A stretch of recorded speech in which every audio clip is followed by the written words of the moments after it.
Bonjour Jacques. Bonjour. Donc ici on est dans un endroit exceptionnel. La Banne d'Ordange, oui, un lieu mythique pour le vol à voile d'aéromodélisme qui est pratiqué par des gens de tout âge. Ça peut être à partir de 7-8 ans jusqu'à 80-90 ans. Dès lors on a un peu la santé pour monter et gravir la petite montagne, la moyenne montagne, aucun problème. C'est une association qui comprend combien d'adhérents? On est à près d'une quarantaine d'adhérents, mais en fait ici c'est pas uniquement les adhérents de l'association qui viennent voler, c'est de toute la France, voire de certains pays étrangers, c'est Belgique, Allemagne, Hollande, Angleterre quelquefois.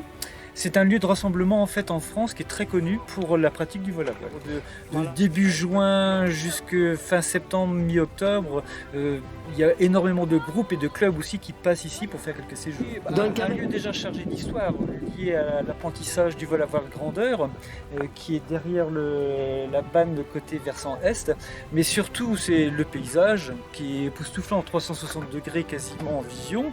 C'est aussi un lieu de vie agréable parce que pour les randonnées tout simplement, pour bien manger aussi, pour ce qui est la cure aussi, qui fait la renommée de la Bourboule et le Mont d'Or. Bref, un endroit très sympathique pour passer des vacances.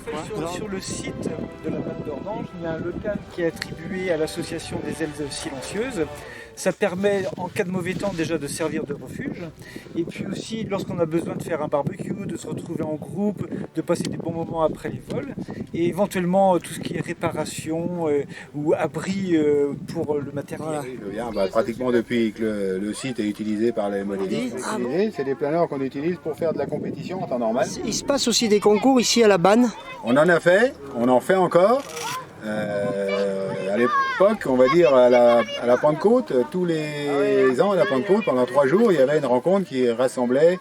On faisait de la course au pylône, on faisait de la durée précision et on faisait des maquettes ou semi-maquettes. On fait habituellement une rencontre de F3B électrique. Au deuxième, ils font ce qu'ils appellent du vol de loisir.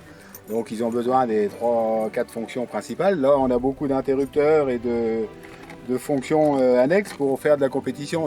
On a des phases de vol, on a différents réglages en fonction de la météo, en fonction du vent. Donc il y a plein de boutons parce qu'on a plein de fonctions annexes. Là, je suis équipé. On cherche un champion. Champion, pas tout à fait de ces catégories-là, hein, mais de vol libre, de vol indoor, ultra léger.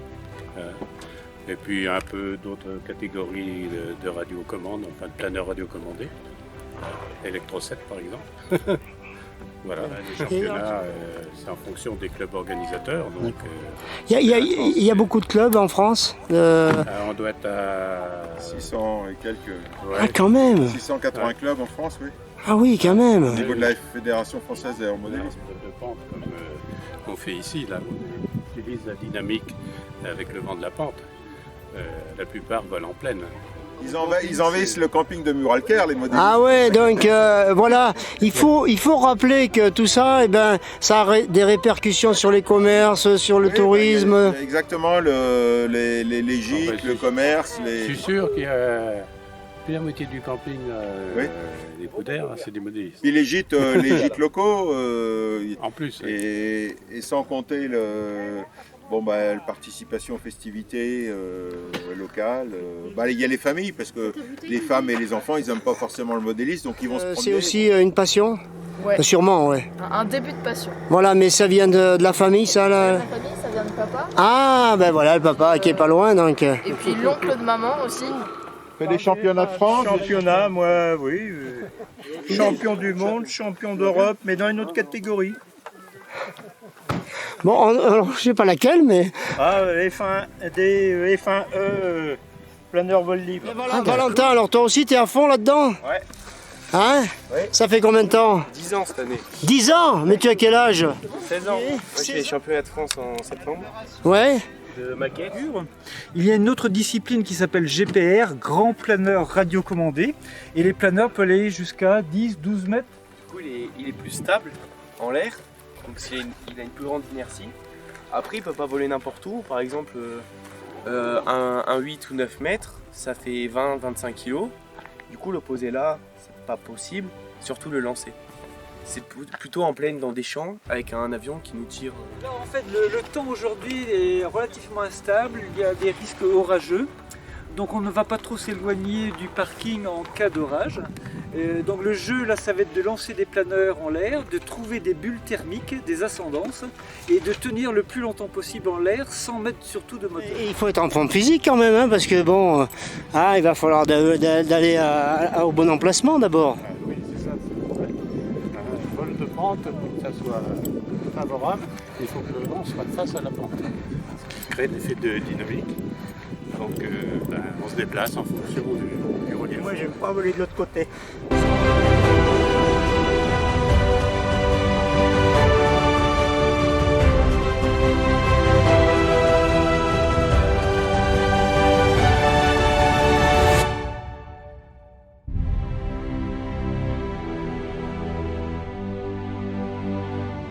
Le PP c'est en mousse. Il y en a un ici, juste là. Donc ils ont 2 empennages différents. Donc il y a l'empennage papillon et puis l'empennage traditionnel en terre, en croix. Ouais. Ça c'est le Lidl qui est vendu par Lidl. Et donc ils ont fait une incidence intégrale. Donc c'est les ailes qui. 90, tu l'as payé. C'est les ailes qui font tout. D'accord. Structure, c'est quand on voit les nervures, tout ça apparent. Ah oui. Ça vous donne des indications. Alors, par exemple, là, oui, par exemple, je peux savoir à distance, je peux savoir le temps de vol.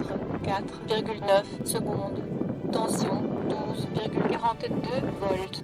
Altitude absolue 0 mètres.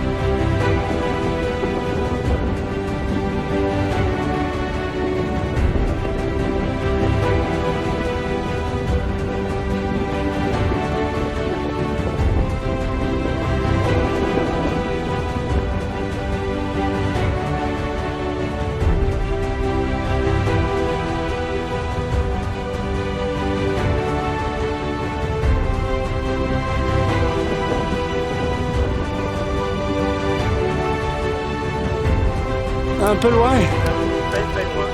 Ça se passe bien. Ouais, et alors, moi je suis impressionné parce qu'il y a des gens de partout qui viennent, même à l'international. Ah ben c'est normal parce que c'est quand même un des plus beaux sites de pente que vous puissiez trouver, en toute modestie. Hein. Mais c'est un site sur lequel on peut voler par tous les vents, sur lesquels on a, comme ce matin il n'y avait que du thermique. Donc ça aime bien les gens qui aiment le calme, la sérénitude, voler avec les oiseaux, encore qu'ils ne sont pas venus nous voir ce matin. Et après, il y a des jours où il y a beaucoup de vent, à ce moment-là, c'est du vrai vol de pente en dynamique, c'est-à-dire que c'est le vent qui remonte la pente qui fait tenir le planeur en l'air. La même passion. Oui, oui. Depuis combien de temps? Parce que bon, on va pas dire l'âge, mais... Ah ben si, 79 passé. Voilà, et j'ai commencé, j'avais 12 ans. Mais pas à venir ici, hein. Mais c'était à l'époque, on construisait nous-mêmes nos machines, c'était fait avec des bouts de balsa, du papier Japon, ou de la soie quand on voulait faire des choses un peu plus solides. Bon, ben, pendant qu'il y en a qui pilotent, il y en a qui se détendent. Voilà. Hein? Et donc on fait à la fois, disons, la passion pour les uns et puis la passion pour tout le monde, puisque ici il y a le paysage, il y a le calme, il y a la lecture. Voilà. Le farnier. Monsieur, vous êtes là pour combien de temps? On ne sait pas, nous, on est là au moins, s'il fait beau, au moins jusqu'au 9 août. Donc avec la pratique du vol à voile, vous êtes des vrais ambassadeurs de notre belle région Auvergne. Ah, je crois, oui. Et du Sancy en particulier. Sans te le dire, parce qu'on met haut le drapeau de l'Auvergne à chaque fois qu'on vient passer un séjour.